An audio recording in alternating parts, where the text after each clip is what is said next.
AMH ఒక్కసారిగా చాలా తగ్గిపోవడానికి కారణాలేమిటి? అది తిరిగి పెరుగుతుందా?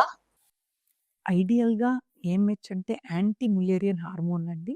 ఈ హార్మోన్‌ను లేడీస్‌లో ఎంత వరకు ఎగ్స్ రిమైనింగ్‌గా ఉంది. అంటే బేసికల్లీ రిజర్వ్ అన్నమాట. ఇది మనం చూడొచ్చు. సో, ఏఎంహెచ్ తక్కువ ఉన్నప్పుడు పెంచటానికి ఏ మెడిసిన్ లేదు.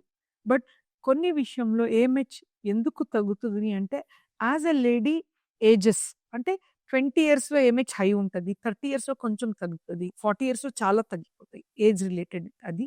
మనం రివర్స్ చేయలేం. ఎందుకంటే ఏజ్‌ని రివర్స్ చేయలేం కదా!